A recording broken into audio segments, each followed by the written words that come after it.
Kanan kirinya, keep on fire and God bless you. Hey, thank you. Luar biasa, kasih tepuk tangan untuk mereka dong. Wow. Betul sekali, ini sudah musim panen ya. Topi-topi petani sudah ada di atas sana. Haleluya. Apa kabar semua? Luar biasa. Udah makan belum tadi? Belum ya, nggak apa-apa. Puasa is good. Sudah siap untuk mendengarkan firman Tuhan? Manusia hidup bukan hanya dari roti, nasi, rawon, dan pecel, tapi dari setiap firman Allah, firman yang keluar dari mulut Allah. Ya, mari kita siapkan diri kita, ambil Alkitab kita. Saya mau bicara tentang hidup dalam kuasa roh. Semoga hari ini ada impartasi lebih dari sekedar kata-kata. Saya ingin sekali untuk kalian bisa mengerti bagaimana bisa memiliki jubah urapan itu. Ya, sambil diambil Alkitabnya, catatan juga mungkin disiapkan. Izinkan saya berikan sedikit latar belakang. Saya tahun 92, yaitu berumur 18 tahun. Saya mengenal Tuhan Yesus Kristus sebagai Tuhan dan Juru Selamat saya secara pribadi. Namun 3 tahun lebih setelah itu, saya baru betul-betul kenal siapa itu Roh Kudus. Sekalipun Allah itu Maha Esa, Dia tidak terpisah-pisah, terbelah-belah. Tapi pengenalan saya akan Roh Kudus terbatas sekali. Setiap kali saya baca Alkitab, saya lebih banyak belajar tentang siapa Yesus, Sang Juru Selamat itu dalam hidupku. Hidup yang baru, sifat-sifat yang lama telah dibuang.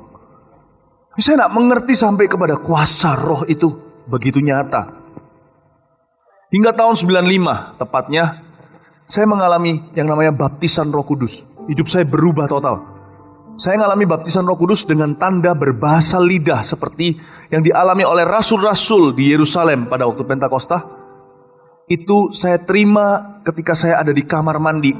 Lebih tepatnya sedikit di luar kamar mandi saya karena gandeng dengan kamar untuk cuci baju atau mesin cuci. Saya mengalami baptisan Roh Kudus di sana, sendiri berbahasa lidah. Lalu hidup saya mengalami perubahan total. Silih berganti pengalaman-pengalaman dengan Roh Kudus begitu nyata, sampai-sampai saya merasa begitu tangible jamahannya, begitu fisik jamahannya. Dan akhirnya waktu saya mengalami pengalaman-pengalaman ini, saya mulai berpikir dan saya berkata dalam hati saya, I really want to know you. Ya Tuhan, aku tahu Yesus sekarang itu tidak kelihatan secara jasmani. Aku ingin mengenal Tuhan melalui rohnya. Aku ingin hidup di dalam kuasanya. Dan suatu pengalaman mengubah segala sesuatu dalam kehidupan saya. Yaitu ketika saya berada di Ungaran, Jawa Tengah. Ketika saya sedang berkhotbah, mengajar firman Allah di hadapan kurang lebih 50 anak-anak kecil SD semua.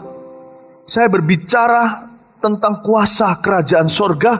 Tiba-tiba saya melihat sebuah penglihatan, bukan dengan mata tertutup seperti mimpi, bukan seperti seorang nabi sedang rebah di lantai, tidak menyadarkan diri, tidak sadar diri. Saya melihat Roh Kudus dengan mata kepala saya sendiri, dalam bentuk burung merpati yang dilukai oleh orang-orang sana sini. Saya melihat itu. Dan itu mengubah seluruh pandangan saya tentang roh Allah. Dan sejak tahun 95 itu, pelayanan saya pun mengalami perubahan drastis dalam kuasa. Saya ingin sekali mengajarkan kepada kalian gimana caranya hidup di dalam roh ini. Saya kenal Tuhan 22 tahun yang lalu. Tapi sejak 19 tahun yang lalu, pelayanan saya mengalami meroket, melejit di dalam kuasa. Saya mau ajarkan kepada kalian bagaimana jadi orang muda, sekalipun masih belasan tahun, bisa dipakai Tuhan dengan cara yang nyata. Saya ajak terlebih dahulu kita buka ya. Kita buka di 2 Samuel pasal 6 ayat ke-15. 2 Samuel 6 ayat 18 dan 19.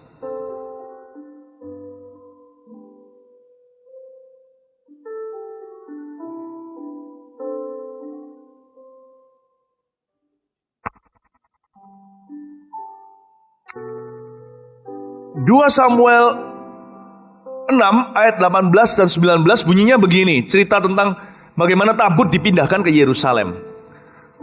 Setelah Daud selesai mempersembahkan korban bakaran dan korban keselamatan, diberkatinya lah bangsa itu demi nama Tuhan semesta alam.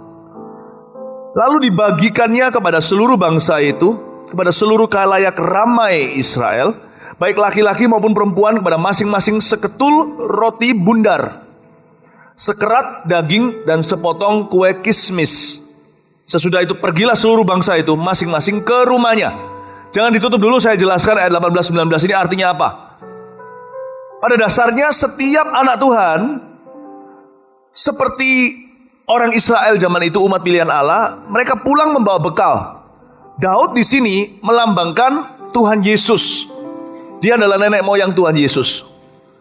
Yesus disebut sebagai anak Daud. Ingat waktu seorang pengemis buta berkata, "Anak Daud, celikkan mataku." Memang Tuhan Yesus dari keturunan Raja Daud. Daud sudah selesai mempersembahkan korban bakaran, korban keselamatan. Korban Daud hanyalah hewan, tapi korbannya Yesus adalah dirinya sendiri. Dia berkata di atas kayu salib, sudah selesai. Dia selesai mempersembahkan korban keselamatan bagi kita, penghapus dosa. Korban bakaran, dia berikan dirinya sendiri, nyawanya, dagingnya, darahnya. Setelah itu dibagi-bagikannya kepada seluruh bangsa itu oleh Daud. Setiap orang-orang mendapat seketul roti bundar, sekerat daging dan sepotong kue kismis. Lalu mereka semua bubar pulang ke rumah masing-masing. Every Christian, every believer, setiap orang benar, setiap orang Kristen, setiap orang percaya punya satu takaran dasar kuasa. Mereka pulang ke rumah selalu membawa seketul roti bundar dan sepotong kue kismis.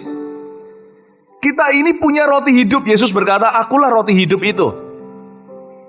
Ketika Tuhan Yesus didekati sama seorang wanita Sirofenisia, dia minta untuk supaya anaknya disembuhkan dari kesetanan. Tuhan berkata, "Nggak baik loh ya memberikan apa yang menjadi milik anak kepada anjing." Tapi dia berkata, "Tapi anjing juga makan remahnya." Dengan kata lain, meskipun dia dapat mujizat, anak dapat roti. Jadi setiap kita itu punya roti. Apa itu roti hidup? Yaitu Yesus. Setiap anak Tuhan sama-sama pegang Alkitab di tangan. Inilah roti hidup kita. Bahkan juga ada yang namanya bahan saat teduh sehari-hari, namanya roti hidup. Ini roti hidup. We have the life of Jesus in our hands. Kita punya kehidupan Kristus di dalam tangan kita. Kita punya ceritanya tentang Tuhan Yesus. Injil. Tidak ada traktat yang lebih hebat. Matius, Markus, Lukas, Yohanes. Itu traktatnya tentang Tuhan Yesus yang tidak ada duanya. Kita sama-sama punya loh di tangan kita loh. Sama-sama umur 18 tahun, sama-sama umur 14 tahun, sama-sama umur 28 tahun. Pegang Alkitab yang sama. Keluar dari publishing house atau percetakan yang sama pula. Jadi setiap kita itu pulang membawa seketul roti, sepotong kue kismis. Tapi jangan puas sampai kita punya Alkitab di tangan. Jangan kita puas sampai kita punya pengetahuan tentang siapa Yesus. Oh, aku tahu tentang Tuhan. Mari jadikan pengetahuan itu gaya hidup. Berani pikul salib sebagai anak muda. Ayo kita masuk lebih dalam pengenalan, bukan sekedar pengetahuan. Kunci kuasa bukan terletak pada seketul roti. Hanya karena kita punya Injil di tangan. Malah kita semua hafal cerita-cerita. Kita tahu tuh Bartimeus itu namanya orang buta yang minta-minta tadi. So what gitu loh kalau kita tahu namanya. Tapi kita harus jadikan yang namanya kehidupan Kristus ini menjadi kehidupan kita. Jadikan gaya hidup. Kita harus masuk di dalam rohnya. Hidup kita harus betul-betul dipimpin oleh Roh Allah. Sehingga seperti Yesus dipimpin Roh Kudus. Ketika di padang gurun dia dicobai lalu pulang ke Galilea di dalam kuasa Roh, kita juga bisa mengalami yang sama. Tuhan Yesus itu diurapi bukan karena dia anak Allah. Kalau begitu kan berarti curang. Tuhan Yesus mengosongkan dirinya dari keilahiannya. Ketika dia dibaptis, turunlah Roh Kudus dalam bentuk rupa secara fisik burung merpati turun di pundak dan di kepalanya. Lewat Roh Kudus yang sama yang Allah berikan, apalagi sejak Pentakosta, apalagi kita yang sudah mengalami baptisan Roh Kudus dengan tanda berbahasa lidah. Roh Kudus di dalam dirimu dan di dalam diriku sama dengan Roh Kudus yang di dalam Petrus dan Yakobus, Yohanes serta Paulus. Paulus itu loh yang sapu tangannya menyembuhkan itu, rohnya ada di dalam diri kita, yaitu rohnya Tuhan Yesus. Petrus yang berjalan bayang-bayangnya menyembuhkan, itu sama. Rohnya ada di dalam kita. Roh yang sama yang ada atas ministrinya Tuhan Yesus 3,5 tahun tersebut, ada di dalam ministri dan panggilan kita. Karena itu Yesus berkata sebelum dia diangkat ke sorga, kamu akan melakukan pekerjaan yang aku lakukan, bahkan lebih besar. Tuhan mau kita masuk di dalam dimensi kuasa Roh Kudus. Paulus berkata, hendaklah kamu kuat di dalam kuat kuasa Roh Kudus maksudnya. Jadi lewat Roh Kudus ini kita juga dibawa di posisi yang sama dengan Tuhan Yesus, yaitu di posisi anak. Dia anak Allah yang tunggal, tapi kita juga anak-anak Allah karena pengorbanannya. Dan Roh Kudus, karena Roh Kudus di dalam kehidupan kita itu, kita bisa berseru ya Aba ya Bapa, di posisi yang sama dengan Tuhan Yesus. Meskipun dia layak disembah, kita patut menyembah, tapi kita diberikan mandat yang sama dengan Tuhan Yesus di posisi anak. Karena itu aku tidak memanggil kamu lagi menjadi hamba, tapi menjadi sahabatku. Aku tidak malu disebut sebagai saudara-saudara di antara mereka, kata firman Tuhan tentang Tuhan Yesus. Jadi kita ditaruh karena Roh Kudus dalam hidup kita di posisi anak itu. Jadi kalau Tuhan Yesus membangkitkan Lazarus, kita juga bisa. Satu hal aja yang kita nggak bisa, mati bagi dosa manusia, karena kita semua adalah orang yang diampuni, sedangkan Yesus adalah pengampunan itu sendiri.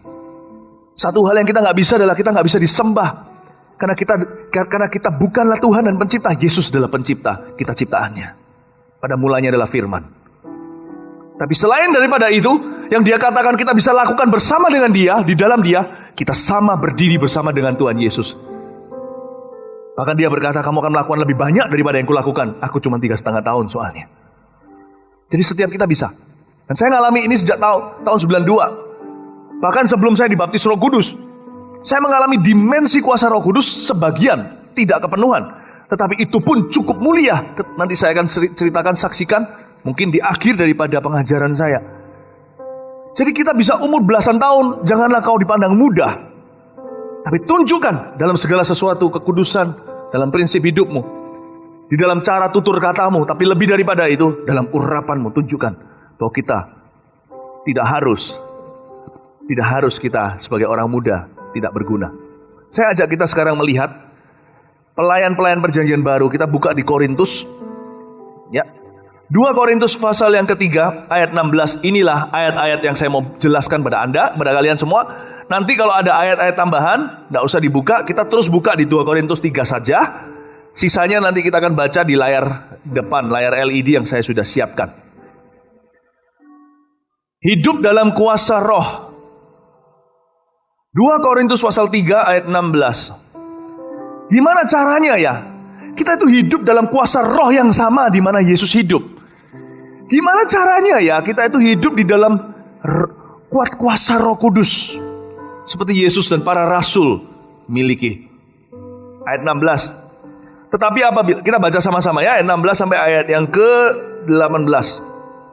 2, 3. Tetapi apabila hati seorang berbalik kepada Tuhan, maka selubung itu diambil daripadanya. Sebab Tuhan adalah roh, dan di mana ada roh Allah, di situ ada kemerdekaan. Dan kita semua mencerminkan kemuliaan Tuhan dengan muka yang tidak berselubung. Dan karena kemuliaan itu datangnya dari Tuhan yang adalah roh, maka kita diubah menjadi serupa dengan gambarnya dalam kemuliaan yang semakin besar. Katakan amin. Tapi apabila hati seorang berbalik kepada Tuhan, kunci pertama, masuk di dalam dimensi kuasa. Kuasa Roh Kudus yang sama yang hinggap di pundak kepala Yesus pada waktu baptisan, yang mengurapi Tuhan Yesus kembali dari ke Galilea dalam kuat kuasa, adalah hati yang berbalik kepada Tuhan. Adalah brokenness, hati yang hancur. Izinkan Tuhan menghancurkan kita total, manusia daging kita total. Izinkan. Jangan jadi pengetahuan. Firman itu harus jadi daging. Dan untuk firman itu jadi daging dalam hidup kita, daging kita harus menyingkir dulu. Daging kita harus dikikis. Daging kita harus mengalah. Brokenness. Total hancur. Ini penting sebagai anak-anak muda juga. Kita lihat sekarang di depan saja Mazmur 51 ayat yang ke-19 saya sudah siapkan. Munculkan. Ini adalah perkataan seorang yang sangat diurapi oleh Allah di zamannya. Dia melayani generasinya. Tiada duanya orang seperti ini. Korban sembelian kepada Allah ialah jiwa yang hancur, hati yang patah dan remuk. Tidak akan kau pandang hina, ya Allah. Raja Daud bertobat dari dosanya dengan Batsyeba. Ayat ini bukan bicara tentang pertobatan, artinya kehancuran karena pertobatan. Dia diingatkan Tuhan kembali. Daud, engkau untuk kupakai dari awal karena ada di dalam hatimu ada brokenness, ada kehancuran. Tetapi suatu hari Raja Daud sudah menjadi sombong dan angkuh. Dia merasa bisa. Hubungan dengan Tuhan pelan-pelan mulai mengalami erosi. Dia berjalan di atas sotoh. Lalu melihat seorang wanita sedang mandi namanya Batsyeba. Terjadilah perzinahan berikutnya. Sampai pembunuhan pun dilaksanakan untuk menutupi dosa kekejiannya. Tuhan ingatkan sama dia. Ketika dia bertobat, dia ingat kembali. Iya ya, persembahan pada Tuhan itu hanyalah hati yang hancur. Hanyalah hati yang hancur. Bahkan di Mazmur 34, gak usah dibuka, saya ingat sekarang tiba-tiba. Dikatakan bahwa Tuhan itu dekat dengan orang yang remuk hati. Itu bukan bicara tentang patah hati karena kita putus pacar. Itu bicara tentang orang yang mudah dihancurkan oleh Roh Allah. Saya belajar hal-hal itu dari sejak dulu. Tuhan ingatkan kepada saya, kamu boleh berdiri di sini dalam dimensi kuasa. Kalau kamu muda, aku hancurkan. Detik di mana kau angkuh, kau akan menjadi Raja Saul. Semua kemuliaan yang dulu hanya cerita belaka, lalu ke depan hanyalah afterglow atau sisa sinarnya. Mungkin kamu masih bisa berjalan berapa tahun dalam urapan, tapi gak ada pewahyuan baru lagi. Tidak ada pernyataan kuasa yang baru lagi. Kalau kamu sudah berjalan di dalam kedaginganmu. Hai orang Galatia, betapa bodohnya kamu. Kamu memulai dengan roh. Maukah kamu sekarang mengakhiri dengan daging? Tuhan ingatkan kita. Untuk kita berada di dalam dimensi kuasa. Dan kuasa itu semakin berkembang, bertambah. Dalam hidup kita. Kuasa Tuhan maksudnya. Pernyataan Tuhan. Pewahyuan Tuhan dalam hidup kita. Kemuliaannya itu kalau mau bertambah. Satu-satunya jalan adalah kita harus selalu mau dihancurkan. Anak-anak muda yang paling susah dihancurkan soal love life. Atau hubungan atau hidup cinta. Oh, saya ngalami itu. 18 tahun, saya pun jatuh cinta. Tapi Tuhan beritahu sama saya ketika saya senang dengan satu orang yang bukan anak Tuhan. Saya tawar-menawar dengan Roh Kudus. Saya berkata, Tuhan, bolehlah ya nanti saya bawa ke gereja kan. Dia terlebih besar di dalamku. Kan Roh Allah lebih besar dalamku daripada roh yang dalam dunia. Jadi nanti aku bisa pimpin dia. Tapi Tuhan berkata, detik di mana engkau mengambil keputusan untuk jadian sama orang itu, rohku sudah tidak besar di dalam dirimu. Kamu sudah jual rohku. Ingat itu, memang betul. Kamu bisa bawa orang itu. Tetapi bawa dengan caraku. Bawa dengan caraku. Karena itu, siapa yang menaruh di dalam statusnya win the loss at all cost, diganti ya. Kita tidak memenangkan jiwa dengan membayar segala harga. Saya tidak akan memenangkan jiwa dengan ikut-ikut sama mereka mabuk-mabukan demi supaya bisa memenangkan pemabuk. Oh, saya harus menangkan orang itu, wanita itu. Kalau nggak saya pacari, dia nggak akan jadi orang Kristen. Tuhan tidak suruh kita menangkan jiwa dengan mengorbankan ketaatanmu. Don't win the loss at all costs. Win the loss God's way. With His power. Through our obedience. Jangan menangkan orang berdosa dunia dengan menangkan jiwa dengan segala cara. Menangkan dengan cara Allah. Menangkan melalui kuasa Roh Kudus-Nya. Dan melalui ketaatan kita kepadanya. Amin. Saya belajar waktu itu nego dengan Tuhan. Tuhan bilang gak boleh. Saya harus taat. Pada waktu itu namanya orang jatuh cinta. Saya belum kenal dengan cinta sejati saya.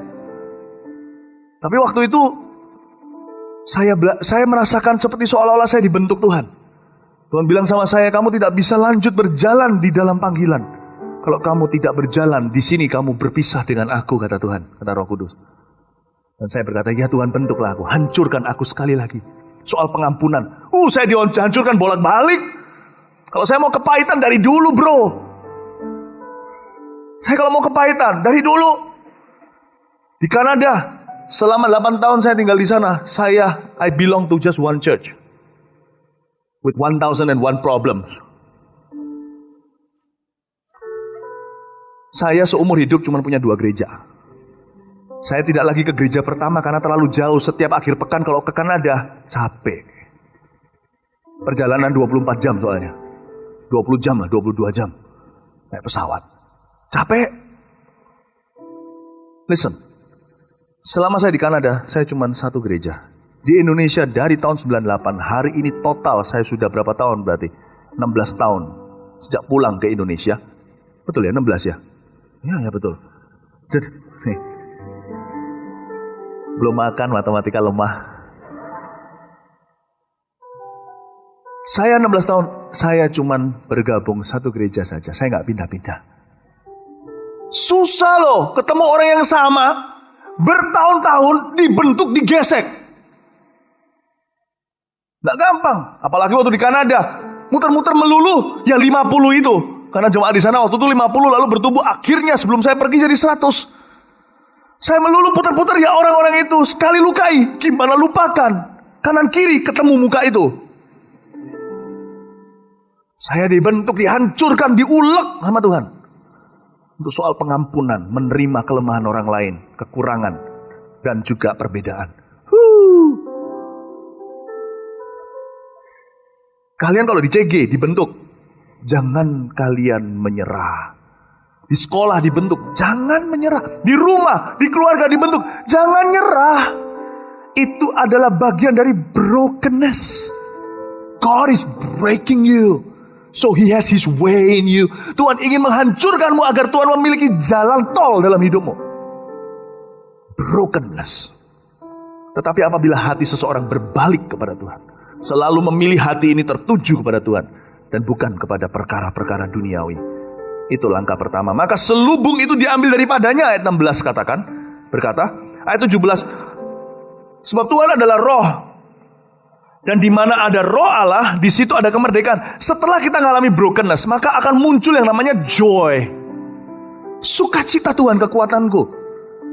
Ada sukacita yang tidak tahu dari mana. Ketika orang itu mau dibentuk oleh Roh Kudus, Tuhan, ketika kita mau dibentuk oleh Tuhan Yesus, maka Tuhan Yesus akan mempercayakan takaran roh yang lebih besar dalam kehidupan dia.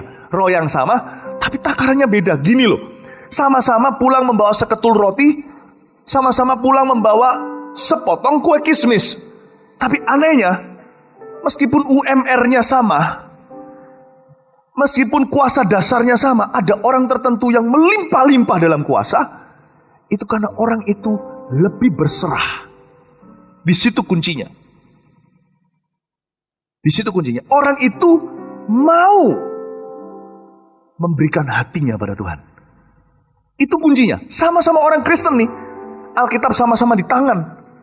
Tapi bisa terjadi takaran kuasa yang berbeda 30, 60 hingga 100 kali ganda. Terletak di mana? Terletak dalam respon orang itu sama Tuhan. Tuhan itu menanti respon kita. Ketika kita berserah sama Tuhan, break me Lord, break me. Bend me, bend me. Kalau dalam bahasa Surabaya mungkin apa ya? Tekuk aku Tuhan, tekuk aku. Ya. Tekuk aku. Bend me to your will. Ketika kita mau itu, kita meresponi Tuhan. Maka ada sebuah sukacita. Itu luar biasa sukacita. Sukacita sebagai anak Tuhan. Saya ajak kita untuk lihat Roma 8 di depan sini aja. Roma 8 ayat 15 sampai 21. Yang disebut kemerdekaan di sini itu bukan berarti gini loh ya. Di dalam kebaktian Roh Kudus hadir lalu semuanya ngawur. Dalam kebaktian semua Roh Kudus hadir lalu terjadi kebebasan. Itu ya iya. Kalau Roh Kudus hadir dalam sebuah ibadah bisa bayangkan. Yang sakit akan sembuh, yang lumpuh akan berjalan, buta akan mendengar. Harusnya begitu. Kalau nggak gitu mana kita tahu Roh Kudus hadir atau enggak? Saya salah ngomong ya? Saya bilang apa? Itu. Coba orang buta kalau tiba-tiba jadi kopok gimana? Gak bersyukur kan? Oh, buta mendengar harusnya bersyukur. Amin. Oh iya, jangan pernah. Coba bayangin. Nah, bagus. Berarti kalian semuanya memperhatikan.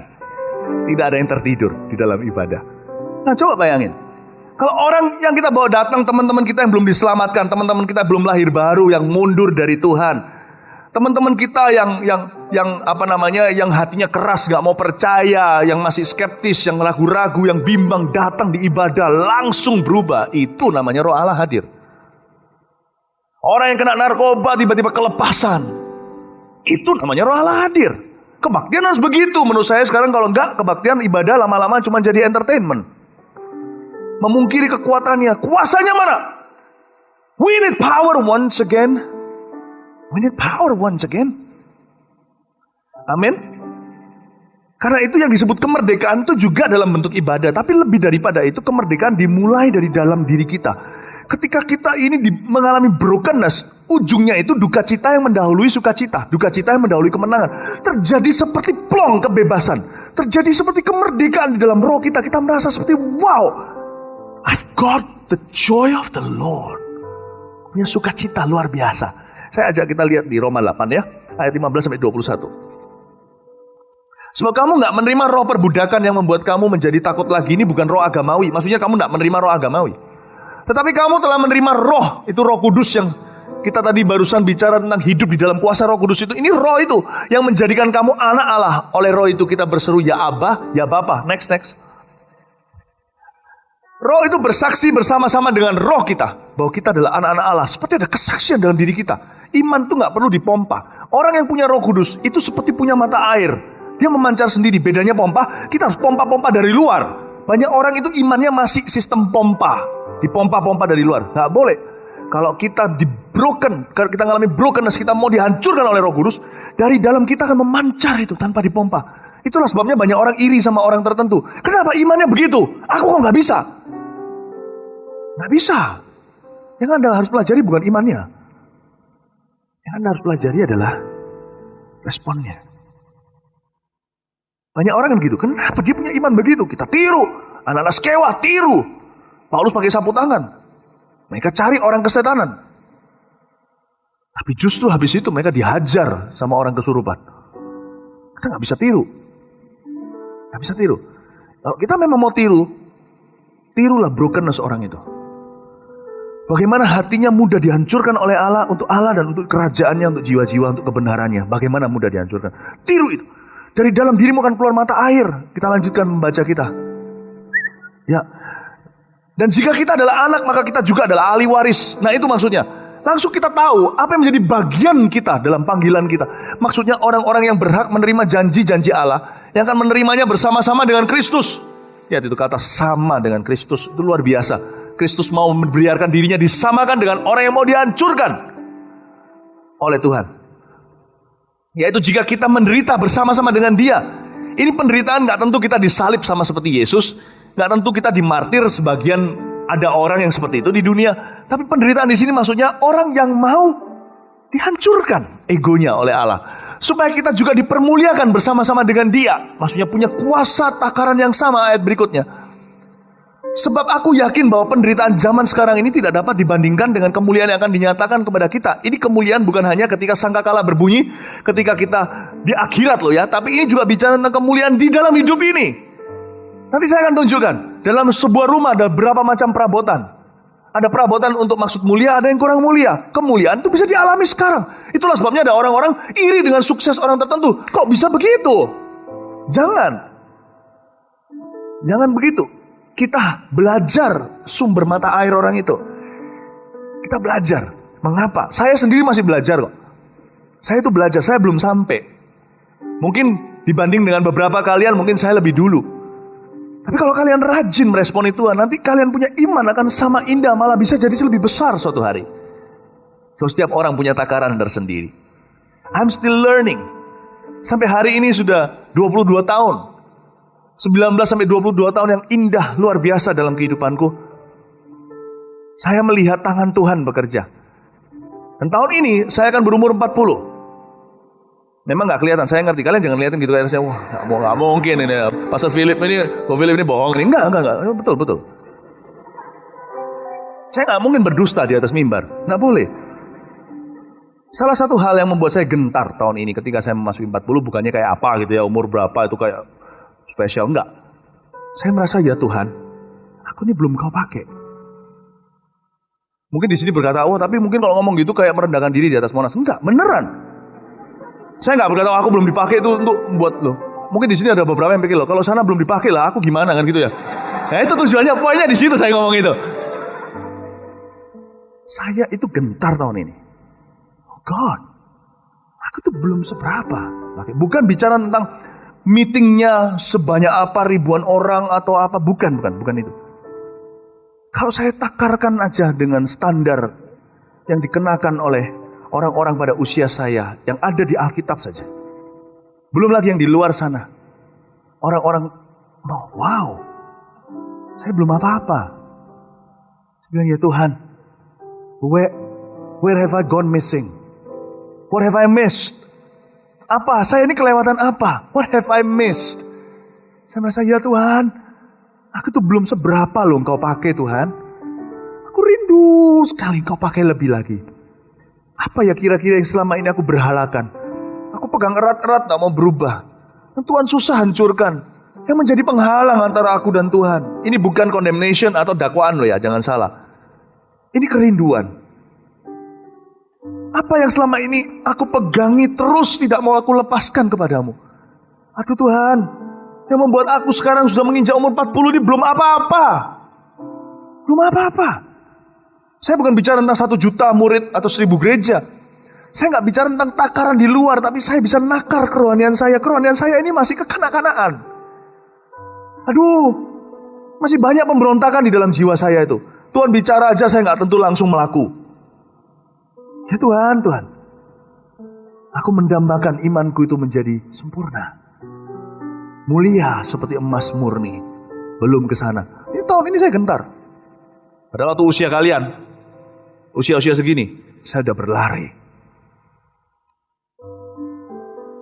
Pada waktu saya umur 18 tahun, wajah saya bersinar di Ungaran. Sekelompok orang-orang muda langsung bertobat. Umur 18 tahun, saya turun dari doa dari loteng. Sekitar ada berapa puluh orang melihatnya. Lalu terjadi kebangunan rohani di antara anak-anak muda. Sorry, itu umur 20. Tahun 19. Ya, itu setelah itu terjadi gelombang-gelombang pertobatan anak-anak muda tanpa ada ibadah. Mereka datang ke gereja bertobat, datang bertobat. Di antaranya, sekarang salah satunya yang pernah menjadi gembala di Pontianak namanya Benny. Itu anak SD dulu, sekarang di Jakarta membantu Kopiter dalam regionalnya. Si ini, si itu, Danu, siapa-siapa. Lalu muncullah kegerakan berikutnya. Umur 20, wajahku bersinar.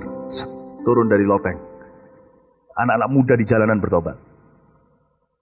Hari ini, saya tidak bisa melihat itu sebagai kebanggaan. Saya berkata, my goodness, time has passed. 20 tahun sudah jalan. Dan aku masih berjalan di tempat. Saya tidak berdiri merendahkan hati di atas Monas. Saya ngomong begini untuk menginspirasi kalian semuanya. Jangan lengah. Jangan lelah. Bekerja di ladang ya Tuhan. Jangan lengah. Jangan jatuh bangun lagi. Kalau kalian jatuh gimana? Jangan bunuh diri. Kalau jatuh ya bangun. Tapi kalau kalian bangun, saya beritahu, jangan jatuh lagi. Jangan buang waktu. Waktumu berharga. Satu-satunya orang yang bisa membalap kami adalah kalian. Karena kalian lebih muda. Run! Sampai itu. Saya jerit aja kalian kaget. Apalagi kalau Roh Kudus yang jerit. Kalian bisa gimana? Langsung ke surga kali.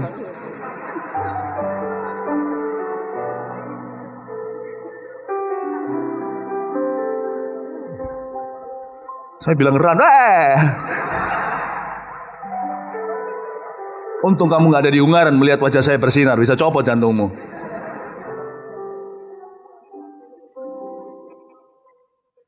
Kita lanjutin sedikit. Ayo.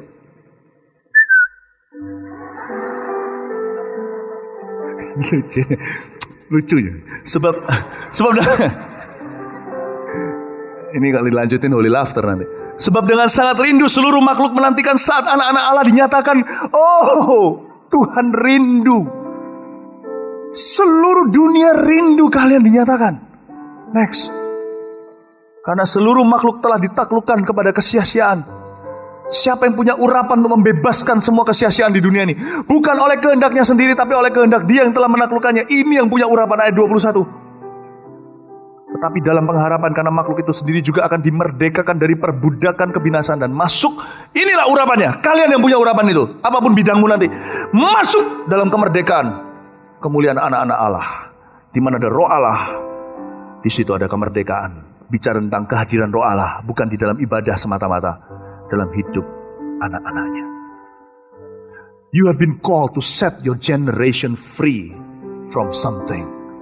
Kalian sudah dipanggil, ditentukan, dipilih untuk membebaskan generasimu dari sesuatu, entah apa. Setiap kalian seorang Musa, setiap kalian seorang Yosua. Kalian dipanggil untuk melayani generasimu dan generasi yang akan datang. Oh, saya bersyukur. Urapan saya juga turun-menurun. Maksud saya apa? Sekarang kalau saya pergi kemana-kemana segalanya itu yang ngikutin saya, yang foto-foto gini itu anak yang tambah kecil, tambah kecil, tambah kecil, tambah kecil. Sejak diadain KKR Yesus, KKR Trituel Anak, habis KKR yang Roh Kudus di Jakarta juga sama. Yang gini datang ke saya, anak kecil, anak-anak kecil. Dulu yang ngefans anak muda, sekarang tambah kecil, tambah kecil, tambah kecil. Tambah kecil. Itu urapan.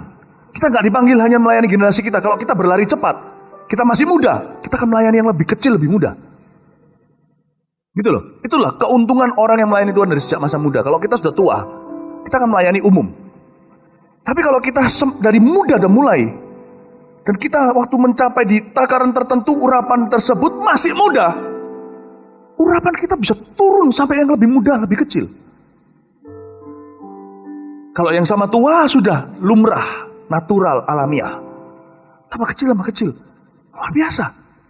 Yang lama, tidak lama yang lalu pada waktu kita ngadain KKR Trituel di sini setelah selesai nih. KKR Yesus atau enggak KKR yang Trituel di sini. Setelah selesai, saya mau lewat dari situ loh, dari situ ke sana, ke itu aja dari sini ke sana itu 45 menit. Macet total di Jakarta. Dari sini loh ke sana. Dirubung, digempur sama anak-anak kecil-kecil segini, minyon-minyon.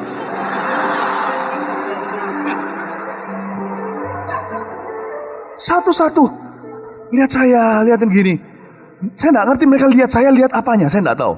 Anak kecil kan nggak biasanya gitu. Anak kecil lihat apa lu? Lihat pengkhotbah kan biasa tiap minggu. Kenapa mereka lihat saya seperti itu? Saya nggak ngerti. Sebab kalau wajah kita bersinar, kita sendiri nggak akan tahu. Musa nggak tahu, Musa diberitahu. Orang lain yang akan lihat. Anak kecil liatin saya tuh semua serentak sampai yang kecil-kecil, yang masih kecil. Loh, emangnya apa? Khotbah kan biasa, udah biasa kan mereka setiap minggu kalau datang kan? Datang satu-satu, minta didoakan, rebah, pom, satu-satu. Dari sini ke sana itu, berapa banyak yang dijamah Tuhan. Di KKR Yesus, ada orang yang tuli juga mendengar. Anak kecil. Saya bilang, ya Tuhan, kenapa kok tambah kecil jangkauannya? Tuhan bilang, nah itulah karena kamu mencapai taraf ini, kamu masih muda. Karena itu kalian jangan buang waktu. Kalau kalian tunggu tua kembali kepada Yesus, kalian akan melayani hanya kepada yang lebih tua. Tapi kalau kalian masih muda pada saat itu, urapan kalian itu horizontal, vertikal. Ngerti maksudnya? Semuanya kena. Dan saya mau beritahu kepada kalian, saya merasa sekarang tahun ini, saya merasa, ya Tuhan, I thought I served you too soon. I was wrong. Aku kira aku melayanimu terlalu muda, terlalu dini, aku salah. Andai kata saya sekecil kamu pada waktu saya menerima Yesus. Oh Tuhan, Tuhan bisa pakai kalian. Kalian jangan punya urapan biasa-biasa waktu kalian masih umur sekian. Urapan kalian sudah bisa luar biasa dari sejak hari ini. Amin. Amin. Hampir salah ngomong. Amin Bapak Ibu Saudara. Nah, Roma 8 tadi yang kita baca bicara tentang kemerdekaan itu. Tuhan mau kita memiliki kemerdekaan, joy, sukacita menjadi anak Tuhan. Sukacita yang luar biasa setelah kalau kita punya hidup yang berserah sama Allah. Sukacita itu layaknya kita ini polos seperti anak kecil. Anak kecil itu luar biasa polosnya. Ah Tuhan, sampai kapanpun aku kepingin sekali punya iman seperti anak kecil, bukan iman yang kekanak-kanakan. Anak kecil ya, coba bayangkan kepolosan seorang bayi. Kepolosan bayi itu gak bisa berjalan, dia digendong. Saya kepingin ya Tuhan, urapan ini menggendongku. Aku ingin hidup di dalam kuasa roh, demikian rupa roh Allah menggendongku. Aku tidak ingin berusaha dalam hidup ini untuk menang. Aku ingin kau urapi aku untuk menang. Gendong aku Tuhan. Sehingga aku tidak merasa apapun yang aku lakukan ini susah, tapi aku lakukan dengan gairah, dengan sukacita, dan kau lakukan sisanya.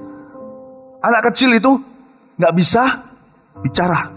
They cannot walk, they cannot talk. Bukan anak kecil, bayi. They cannot talk. Saya kepingin sampai kapanpun sebagai pengkhotbah, saya gak perlu bingung apa yang mau saya ucapkan. Tuhan akan kasih saya. Seperti Mazmur 8 ayat 3 berkata, dari mulut bayi, anak-anak dan bayi dan anak-anak yang menyusu, kau letakkan firman-Mu. sebagai dasar kekuatan untuk membungkam musuh-musuhmu. Kebanyakan kita kan gitu, kalau orang sudah terlalu kompleks pikirannya, orang kalau sudah tidak punya hubungan yang berserah dengan Allah, terlalu mikirkan gengsinya, disuruh doa di CG gak mau, nanti orang pikir apa. Suruh sharing, aku gak bisa ngomong, gak bisa bicara. Tahu gak Tuhan di dalam bisnisnya mengurapi orang yang tidak pandai bicara seperti Yesaya, seperti Musa, dijadikan jubir-jubir kerajaan sorga yang tiada duanya. Saya tidak mau khawatir apa yang saya mau ucapkan kepada orang besok ketika saya berkhotbah. Sampai kapanpun hidupku dituntun oleh Roh Allah. Selama hatiku ini mudah dihancurkan, Allah akan memberi bayi yang satu ini perkataan yang diperlukan pada waktunya. Tuhan akan memberikan kepada saya. Jadi kalian jangan takut, nanti aku harus ngomong apa sama papa mama. Aku nanti harus ngomong apa sama guruku, aku harus ngomong apa sama teman-temanku di sekolah. Kalian cuma bingung satu aja, kalau kalian hidup di dalam Roh Kudus, kalian mau dituntun oleh Dia, mau dihancurkan, hidup dituntun oleh Roh Allah, tenang saja. Kamu tidak usah khawatir mau ngomong apa nanti. Tuhan sudah sediakan perkataannya, dan itu perkataanmu penuh dengan kuasa. Very powerful word. Very powerful. Saya pernah melihat anak umur 6 tahun ketika kita berdoa berdiri dan berkata sama papanya, "Papa jangan pergi ke airport, Papa jangan pergi." Umur 5 atau 6 tahun jangan pergi. Pesawatnya nggak jadi. Papanya nggak percaya, tetap pergi, dibatalin pesawatnya beneran. Luar biasa, anak kecil umur 6 tahun, dan saya bukan lihat sekali 2 kali, Tuhan kasih dia kata-kata untuk bernubuat ketika kita berdoa, dia dihinggapi Roh Allah. Very very small child. Papanya seorang hamba Tuhan, tapi diberitahu berkali-kali ada tuntunan pelayanan lewat kata-kata dari anaknya yang masih barusan saja wisuda balita. Luar biasa. Malah justru orang-orang yang sudah pandai berkhotbah susun segala sesuatu, malah justru yang merampok berkat Allah yang terbaik. Kalian gak usah khawatir lah ngomong apa. Besok aku cek apa. Banyak doa, banyak puasa. Itu sukacita. Belajar berserah, ya Tuhan aku anakmu, pakai aku Tuhan. Aku rindu Engkau pakai, aku rindu Engkau pakai. Lihat nanti. Ketika kalian injili seseorang, kalian takut-takut. Kalian bisa punya kata-katanya. Dan orang itu akan mendapat jawabannya. Anak kecil bayi tidak punya pakaian. Tapi dia harus dipakai, kasih baju. Kalau nggak dikasih baju, dia akan telanjang. Sampai hari ini saya tidak bergantung dengan kepandaian. Untuk suksesnya hidup maupun pelayanan atau panggilan apapun juga yang saya lakukan, saya bergantung jubah urapan yang Tuhan berikan dan ganti setiap pagi dalam kehidupan saya. I'm wearing a new robe every day. Tuhan tidak di dalam bisnisnya dry cleaning.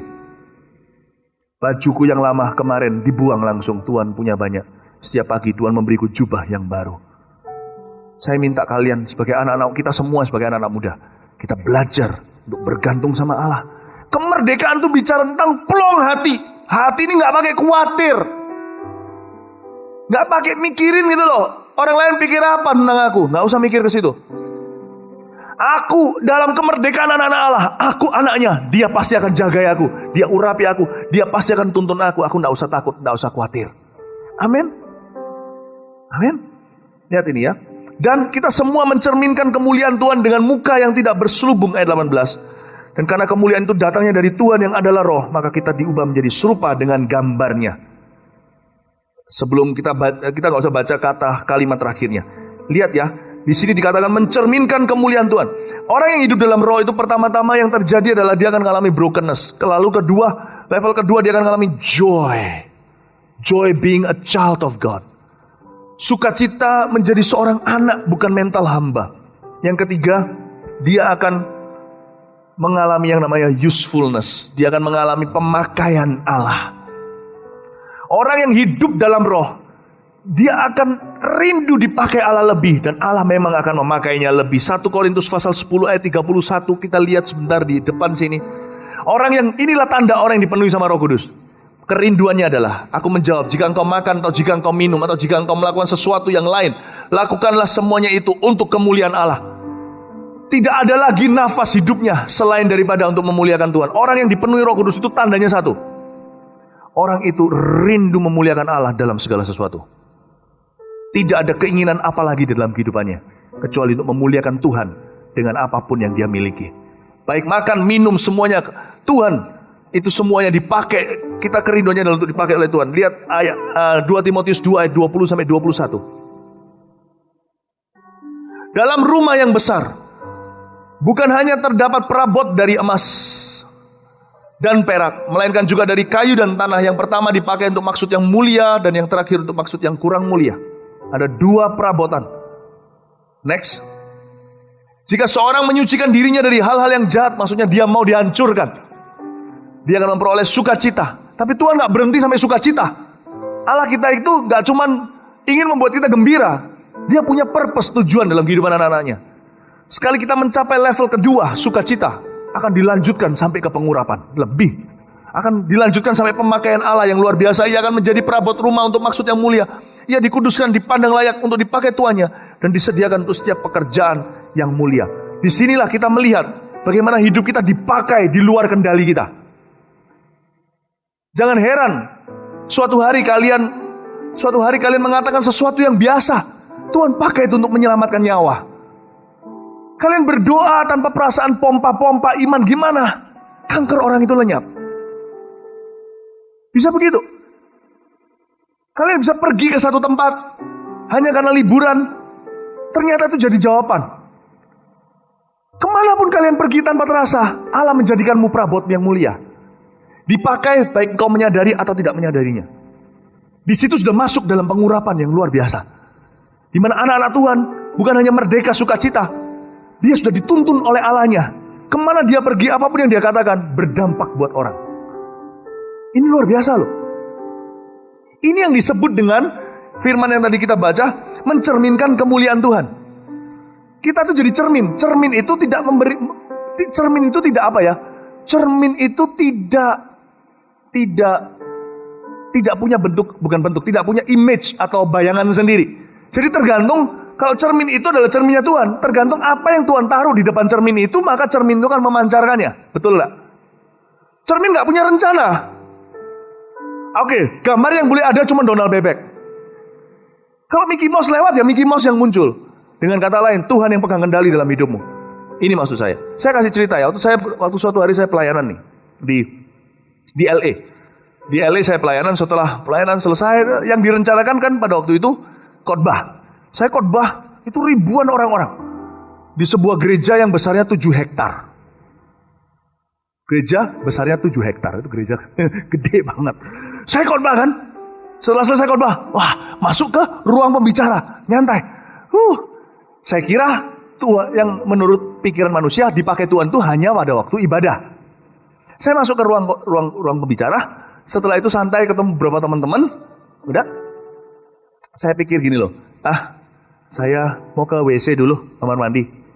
Saya mau ke WC, itu padahal WC-nya pembicara dekat di situ. Nggak tahu gimana. Iya, waktu saya lewat, ketemu satu orang ibu, nangis pegang tangan saya. Bilang, ini jawaban tadi saya diberitahu sama Tuhan. Kamu nanti naik ke atas sana, kamu nanti akan ketemu sama pembicaranya tadi. Nah, ini nanti jawaban yang akan kuberikan melalui dia. Saya bilang kaget, saya ke WC loh, ya kan? Terus saya mau ke WC tuh, mau pipis. Dicegat sama orang dengan menangis. Dan dia bilang, jawaban doaku telah datang. Saya dari negara A. Lalu dia cerita apa yang terjadi di negaranya. Saya tahu dia adalah hamba Tuhan di negara itu. Dan dia setelah itu dia diurapi Tuhan. Dia rebah. Saya mau pipis, ada orang rebah. Tuhan ternyata juga bisa pakai kebeletnya kita. Gini loh, apapun terjadi. Cerita ini memang agak konyol. Setelah dia rebah ya, saya gimana masa saya tunggu, saya beritahu sama tolong ditungguin ya, saya masuk kembali melakukan misiku. Nah, setelah saya keluar kan, saya masuk, saya harus lihat kanan kiri dulu dari WC. Jangan-jangan nanti saya jadi jawaban doa lagi ya kan? Saya masuk, turun. Udah aman nih. Di sana di Amerika situ pintu-pintunya itu ada jendela segininya, kecil-kecil gini ya. Jadi bisa tidak ada pintu ruang yang eksklusif supaya ada integritas di dalam terjadi apa semuanya orang tahu. Nah, udah selesai, saya kan duduk agak sedikit kedinginan kena sentrong AC, jadi saya pindahkan. Persis di dekatnya dari jauh kelihatan jendela itu tembus, saya lihat tiba-tiba ada satu orang Korea lari dan lihat saya. Ini orang Korea. Lalu saya bilang liatin dia. Dia juga liatin saya. Akhirnya saya bilang, satu orang bilang, "What can I help you?" Dia berkata sama saya, "Tadi saya juga waktu jalan sini, saya tidak tahu, tapi waktu saya lewat, saya lihat ada. Ini orang tidak datang di pertemuan itu." Dia berkata, "Saya punya beban untuk Korea Utara. Saya diberitahu Tuhan untuk melihat lewat jendela tadi, waktu lihat wajah Anda, saya tidak tahu kenapa ada wajah itu yang saya lihat. Dia bilang, Anda punya beban untuk Korea Utara juga. Saya kaget, lah iya betul. Dia bilang, doakan saya, tumpang tangan ke sini. Dia bilang, supaya Tuhan akan memakai saya suatu hari ketika Korea Utara dibuka. Saya bilang, tumpang tangan di mana? Di sini. Di endas? Yes, oke.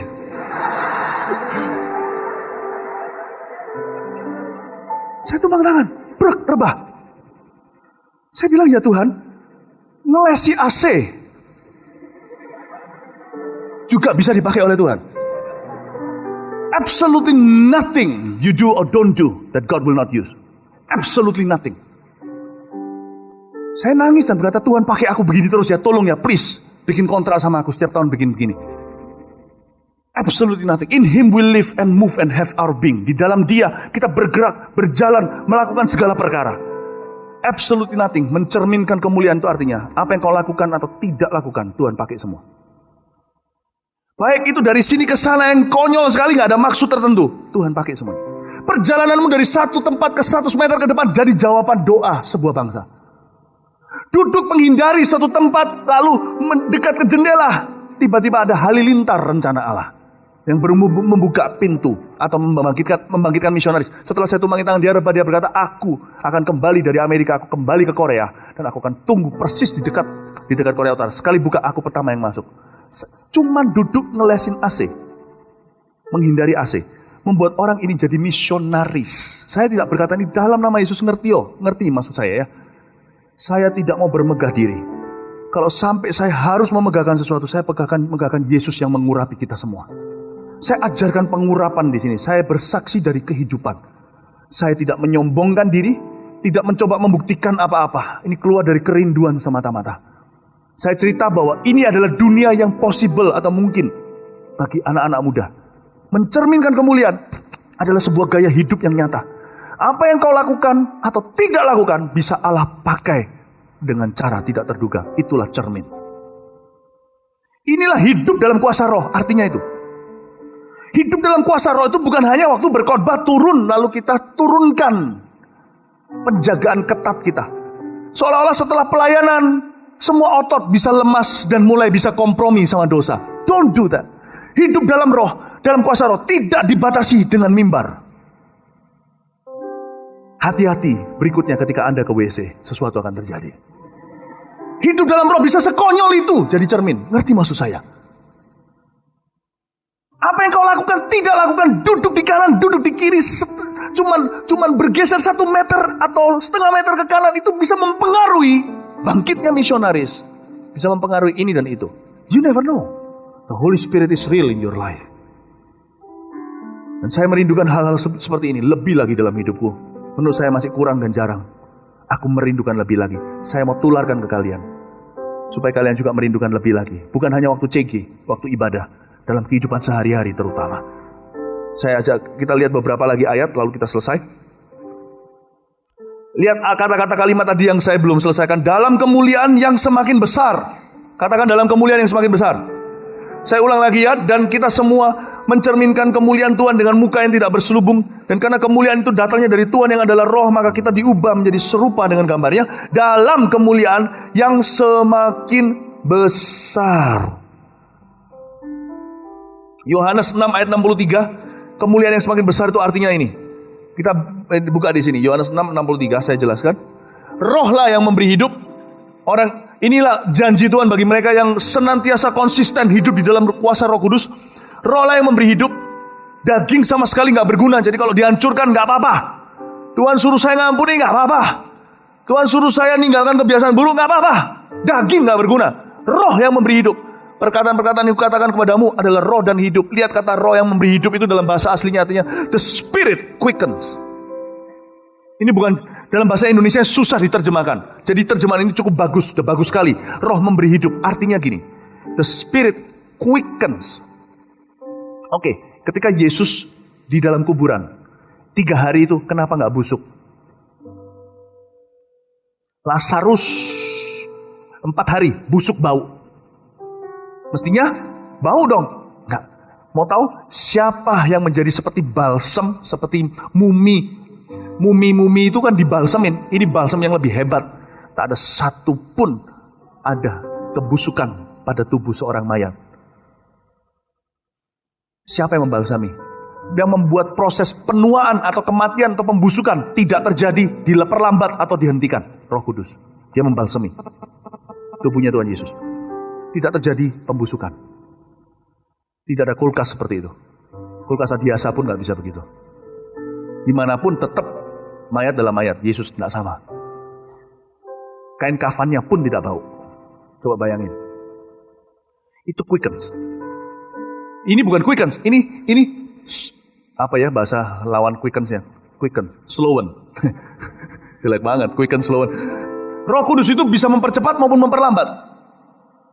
Jadi dia yang memperlambat proses atau menghentikan proses pembusukan itu, dia mempercepat. Saya mau beritahu gini, sejak tahun 95 saya kesaksian sama kalian semuanya. Hidup saya tahun 92 sampai 95 tetap ada pemakaian Allah. Tapi sejak 95 ini yang menjadi kesaksian hidupku. Setiap tahun seolah-olah seperti 3 tahun di-compact jadi 1 tahun. Dari tahun 95 hingga hari ini, 19 tahun ini, saya merasa hidup. 19 tahun ini saya merasa hidup seperti 57 tahun. Di dalam kualitas hidup dan di dalam kecepatan roh itu. Ngerti maksud saya enggak? Sejak tahun 95, setiap tahun hidupku seolah-olah 3 tahun di-compact jadi 1. Jadi orang-orang nanti berapa tahun kemudian kita ketemu teman-teman lama kita yang tidak hidup dalam Roh Kudus, tidak hidup dalam kuasa Roh Kudus, mereka masih bahasanya sama, pengertiannya masih sama. Seolah-olah sama kita sudah bedanya bumi dan langit, dia ketinggalan di belakang. Ngerti maksud saya? Karena 1 tahun orang itu hanya 365 hari. 1 tahun kita sama dengan 1 tahunnya orang itu 365 hari kali 3. Kita berjalan quicken. Cepat. Hidup itu bisa jadi begitu penuh, begitu berkualitas, begitu dipakai oleh Allah, begitu diurapi. The Holy Spirit quicken. Saya berdoa sejak tahun ini, saya mohon pada Tuhan, jadikan hidupku seperti 7 tahun hidup orang lain, di-compact jadi 1 tahun. Sejak tahun ini aku mau berjalan lebih cepat dengan Roh Allah. Saya mau beritahu sama kalian, itulah janji Tuhan. Demikianlah kamu dalam kemuliaan yang lebih besar. Dari kemuliaan kepada kemuliaan yang lebih besar. Kemuliaan lebih besar itu apa artinya? Berarti kita, kemuliaan lebih besar itu berarti kita punya benda, barang-barang lebih besar. Berarti punya gedung lebih besar. Ya itu semua hanya berkat-berkat jasmani. Kemuliaan lebih besar berbicara tentang bagaimana rencana Allah berjalan begitu cepat. 1 tahunmu kemarin dibanding 1 tahun hari ini sudah jadul semuanya rasanya. Seolah-olah seperti perlombaan teknologi. HP tahun lalu aja smartphone dengan tahun ini kayak lelucon saja. Betul nggak? Fashion juga sama. Kalau orang yang ngerti fashion begitu, sepatu yang dipakai tahun lalu sudah lucu dipakai sekarang. Padahal cuma 1 tahun. Fashion di dunia ini jalannya cepetnya bukan main. Baru kemarin semua orang nari Gangnam Style. Mana si Sai sekarang? Ngerti maksud saya? Cepat berlalu. Lihat koran. Baru minggu lalu bicarain orang itu. Anas digantung di Monas. Sekarang mana? Bicara hal yang lain. Cepat banget. Hidup itu berjalan cepat sekali. Itu maksudnya. Kalau dengan Roh Kudus jauh lebih cepat lagi. Hidupmu setiap tahun akan mengalami perubahan besar. Dan hidup orang lain akan mengalami perubahan yang besar juga. Amin. Amin. Yang terakhir, lalu selesai, Yohanes 16 ayat 8-11, inilah tujuan Allah dalam orang-orang yang hidup dalam Roh Kudus.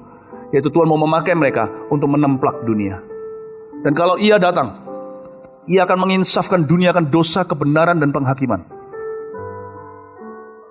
Next, akan dosa karena mereka tetap tidak percaya kepada Aku. Terus saja, lanjut. Akan kebenaran karena Aku pergi kepada Bapa dan kamu tidak melihat Aku lagi. Terus, akan penghakiman karena penguasa dunia ini telah dihukum.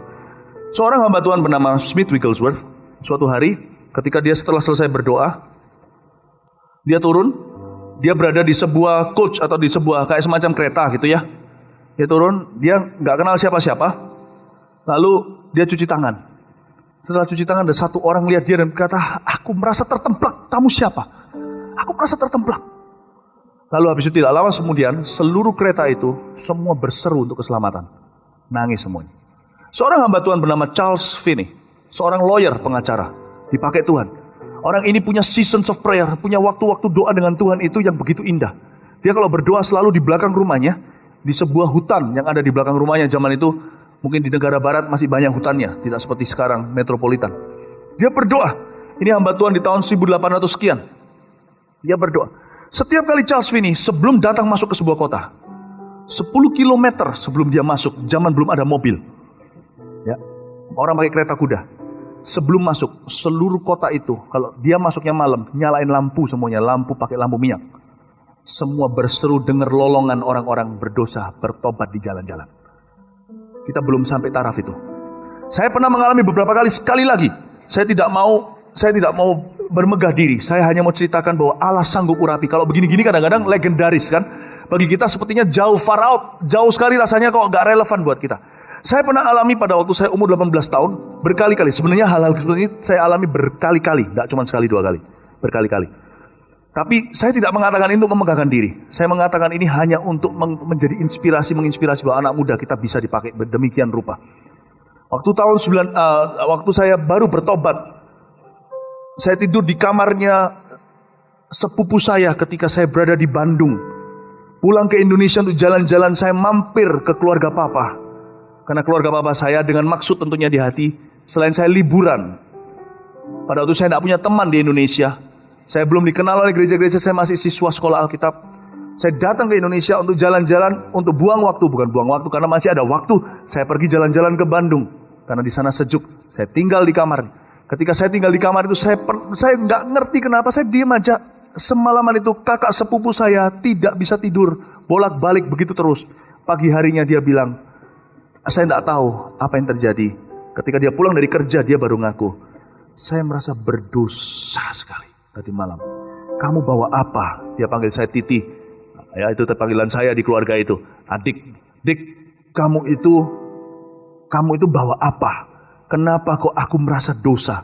Lalu tidak lama kemudian, tidak sampai 15 menit, dia sudah berlutut menangis-nangis dengan menggeru-geru.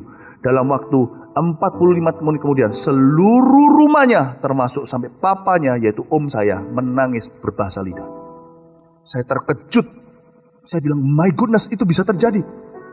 Tahun itu juga di sebuah penjara di Surabaya. Bukan tahun itu, tahun berikutnya tahun 93. Terjadi yang serupa. Saya masuk penjara itu, orang-orang di dalam di Surabaya, ada satu anak muda yang kena narkoba, dimasukkan di sana, bertobat, menangis, dan dilawat Tuhan tanpa saya bicara apa-apa detik ketika saya masuk. Lalu yang pengalaman di Ungaran, saya ceritain ini semuanya dengan tujuan satu hal. Oh my goodness. Baik dengan kata-kata atau tidak dengan kata-kata, Roh Allah ingin memakai anak-anaknya yang tekun hidup di dalam kuasanya untuk menemplak bangsa-bangsa, menemplak dunia, menemplak saya dengar cerita bagaimana seorang wanita, seorang ibu rumah tangga.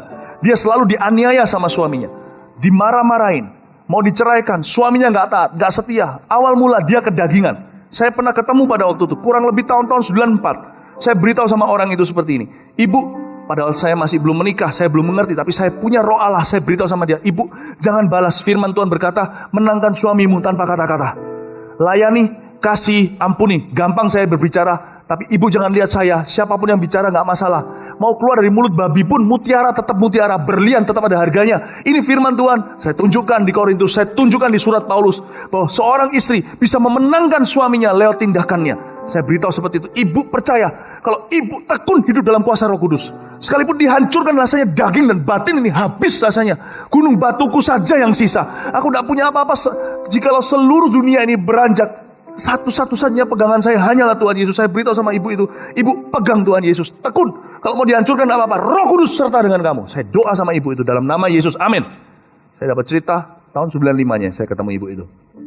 Dengan wajah berseri-seri dia berkata, tahukah Pak, apa yang terjadi? Suami saya suatu hari, tak tahu saya setelah sekian bulan atau gimana setelah dia tekun, dia tanpa kata-kata, suaminya itu gak tahan lagi.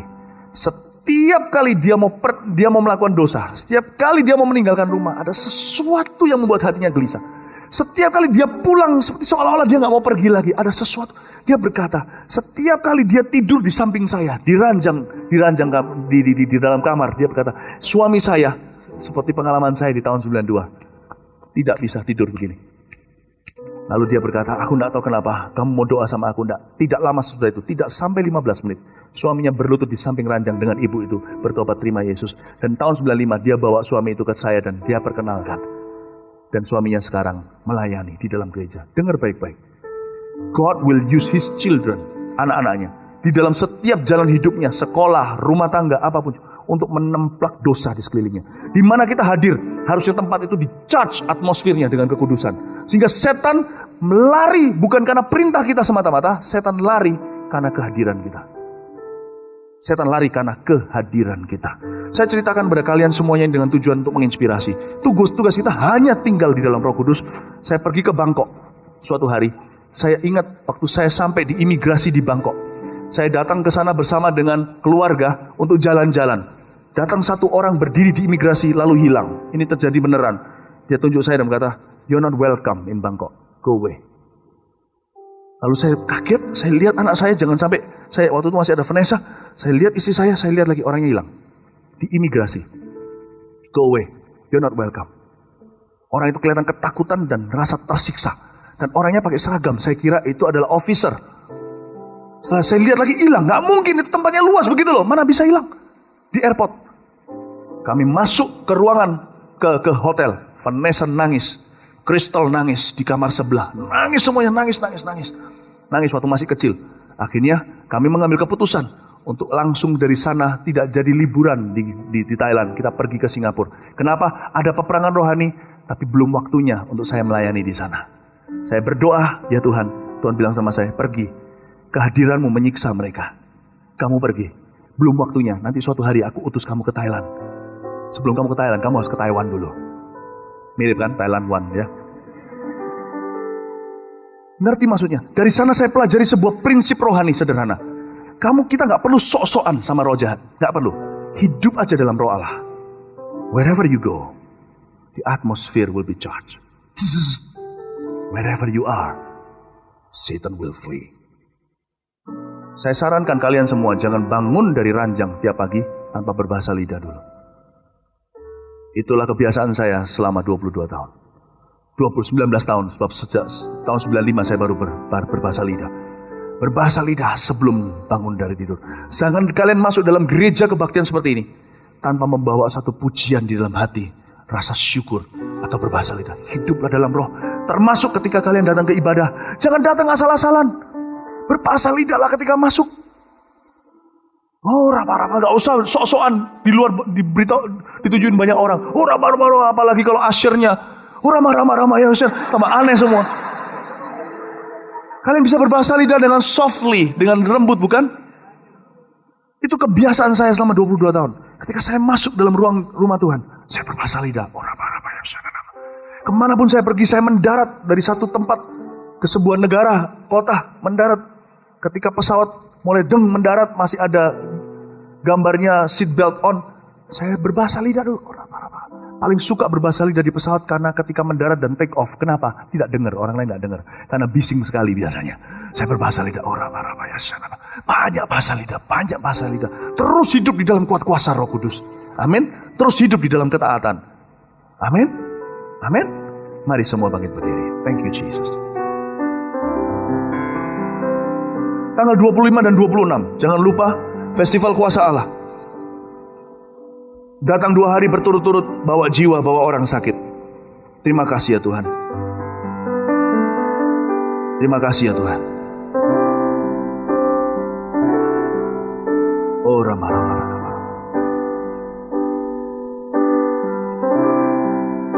Ingat ini, brokenness, joy and usefulness. Udah. Kehancuran hati, sukacita, dan pemakaian Allah. Itulah dunianya Roh Kudus. Kita hidup di dalam itu. Kemanapun kita pergi, apapun yang kita lakukan atau tidak lakukan, Tuhan akan memakai kita. Saya berdoa, kalian semua akan diurapi Tuhan dengan cara yang luar biasa. Kalian masih punya waktu, kita masih punya waktu, kita masih muda. Ayo kita sama-sama sungguh-sungguh mengejar apa yang menjadi rencana Allah dalam kehidupan kita. Terima kasih Tuhan. Ora mapata kabarang, ora mata kaya syadadana, ora mata kabarang, ora mata kabarala mata ya syadadana, ora mata kabarala mata kapaya syadadana mata kabarala, ora mata kabarala maya, ina mata kabarala mata kapaya syadadana mata kabarala, ina mata kapaya syadadana mata kabarala. Namara mata kamaya namata kamaya namata kamara lamaya shana namata kamara lamata kamaya shana namata kamaya namata kamaya namara lamaya namara ura maga mata kamaya shana namata kamaya namata kamaya namara ura maga mara lamata kamaya namata kamaya shana namata kamaya namata kamaya namata kamaya ura mara mata kamaya namata kamara lamata kamara. Roh Kudus hadir di sini. Ura mara mara hadir di sini. Sama-sama katakan, Roh Kudus hadir di sini, mengalir di bait suci, mengalir di bait suci. Yesus, Kau dimuliakan Tuhan. Perkara ajaib pun terjadi, kuasa mukjizat nyata, karena Roh Allah sedang bekerja. Roh Kudus hadir di sini. Roh Kudus hadir di sini, mengalir di bait suci. Perkara ajaib pun terjadi, kuasa mukjizat nyata, karena Roh Allah sedang bekerja. Tiada yang mustahil, dan tiada yang sukar, bila Roh Allah turut bekerja. Tiada yang mustahil bagi orang percaya, karena Roh Allah turut bekerja di antara kita. Sekali lagi, Roh Kudus hadir di sini. Roh Kudus hadir di sini, Mengalir di bait suci. mengalir di bait suci.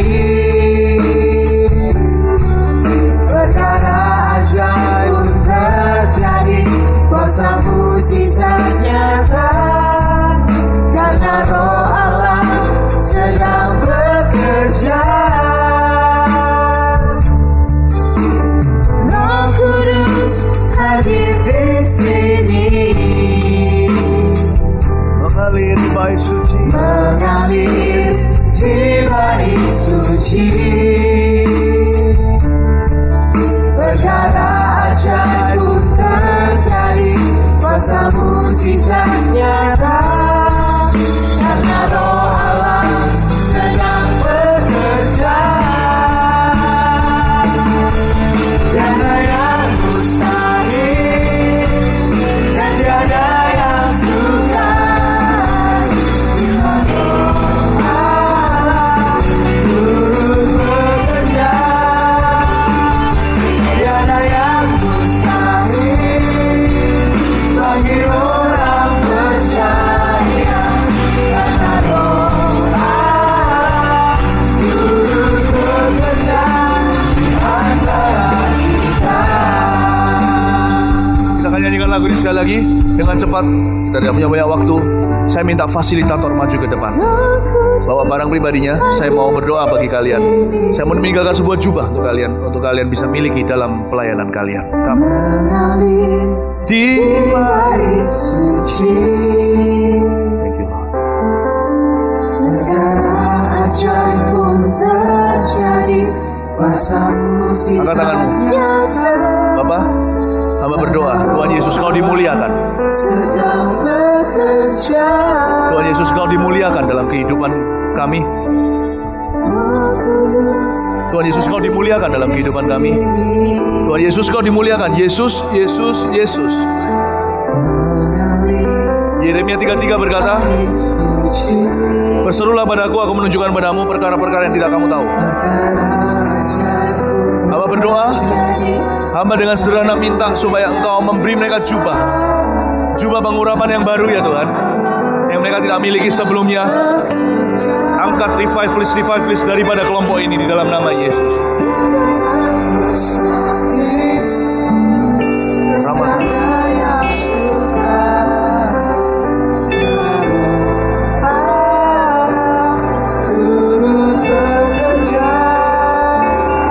Tiada yang mustahil bagi orang percaya.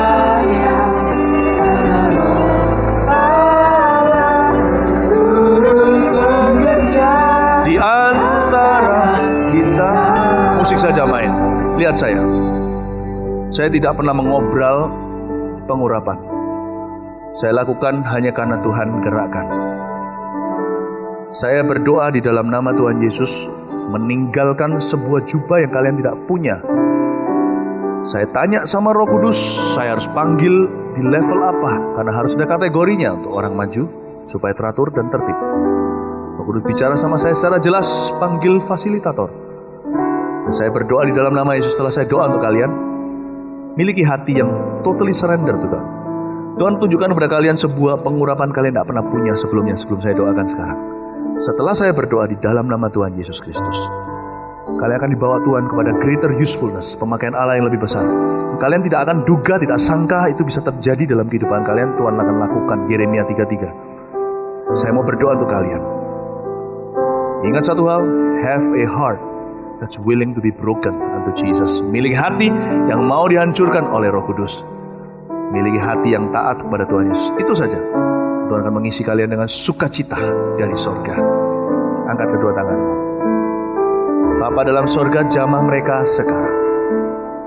Dalam nama Yesus Kristus ya Tuhan, lawat mereka satu persatu.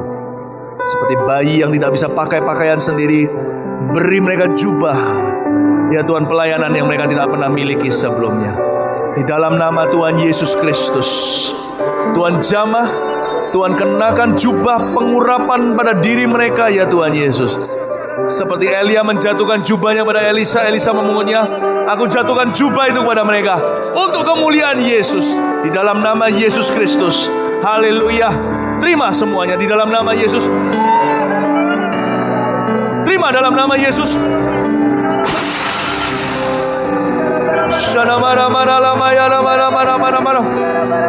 Turut bekerja, tiada yang mustahil bagi orang percaya. Bila Roh Allah turut bekerja, tiada yang mustahil bagi orang percaya.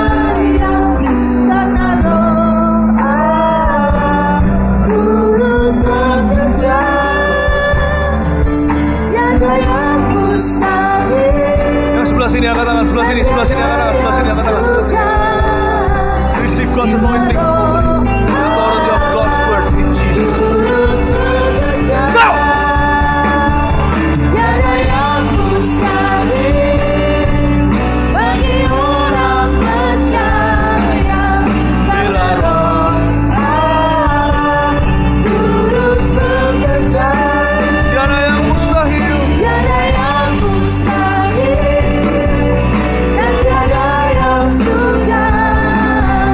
Bila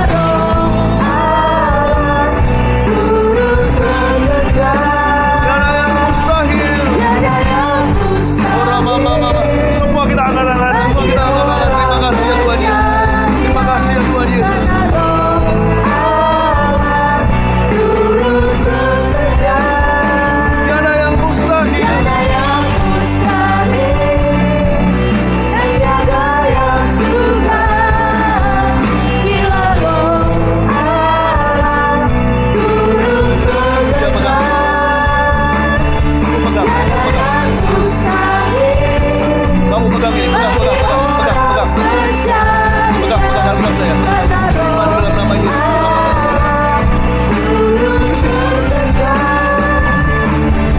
Tiada yang mustahil.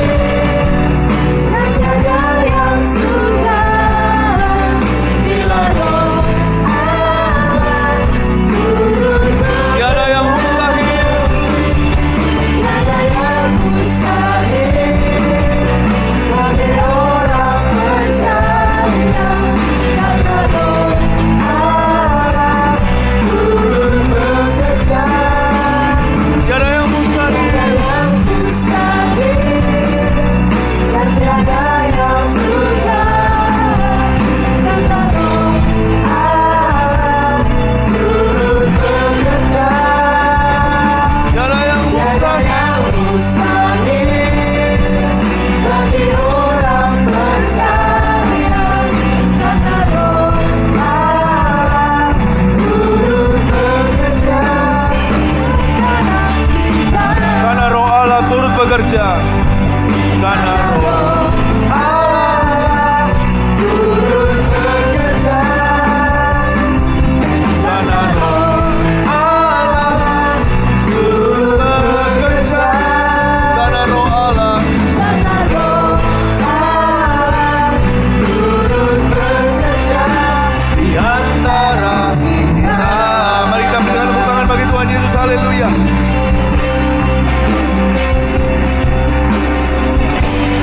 Amin.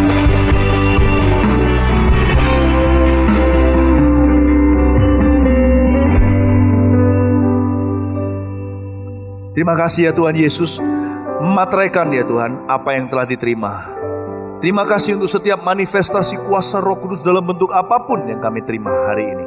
Terima kasih ya Tuhan Yesus. Hamba percaya Kau hadir dalam ibadah kami. Kau telah hadir untuk menilik umat-Mu ya Tuhan Yesus, orang-orang muda. Kami masih muda, kami berikan masa muda kami kepadamu ya Tuhan. Urapi kami dengan luar biasa untuk kemuliaan nama-Mu. Kami tidak mencari kepentingan kami tidak mencari kemuliaan diri sendiri.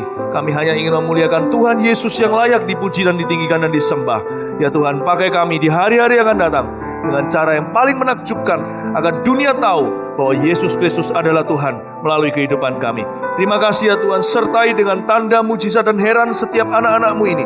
Dalam segala bidang mereka ya Tuhan, biar mereka membebaskan sesuatu. Terima kasih ya Tuhan Yesus. Hamba berdoa untuk sukacita dari Roh Kudus ya Tuhan Yesus ditanamkan dalam roh mereka ya Tuhan Yesus. Hamba berdoa sebuah kehidupan yang mau dihancurkan oleh Allah sejak masa muda ya Tuhan Yesus, penuhi dengan sukacita. Pakai ya Tuhan, pakai ya Tuhan Yesus setiap anak-anak muda di tempat ini, di gereja kami ya Tuhan Yesus, menjadi kepanjangan tangan Tuhan ya Tuhan. Tidak ada batas bagi kami, langit pun bukan batas kami ya Tuhan Yesus. Biarkan the ministry of the Holy Spirit continues, the ministry of Jesus, pelayanan Yesus berlanjut. Kami lakukan apa yang Yesus lakukan, bahkan lebih besar daripada itu untuk kemuliaan namanya. Terima kasih ya Tuhan, terima kasih ya Tuhan. Siap untuk menerima berkat. Pulang, yang ada yang lainnya. Baptisan nanti kalau yang belum dibaptis, Anda bisa langsung pergi ke sana. Kalian bisa ikut pelang yang di depan itu ya, baptis. Di sana juga ada kalau nggak salah tadi. Ikut aja di sini, kolam baptisan di bawah. Siapa di sini yang belum dibaptis? Angkat tangan yang mau dibaptis hari ini, yang mau terima Yesus atau yang mau mendedikasikan hidupnya untuk sungguh-sungguh dengan Tuhan. Angkat tangan di tempat aja. Nggak ada tempat untuk maju ke depan. Cukup angkat tangan. Saya mau doa untuk kalian dulu sebelum doa berkat. Ya, ada itu tulisan dibaptis di situ juga ada ya. Kalian bisa ikut di sana atau di situ. Mari kita semua angkat tangan. Terima kasih Tuhan Yesus. Kami menerima berkat-Mu. Kami mau pulang sebentar lagi membawa gairah baru. Kami mau hidup di dalam kuat kuasa Roh Kudus-Mu. Sekarang kami mengerti bahwa kuasa Roh Kudus itu available buat kami.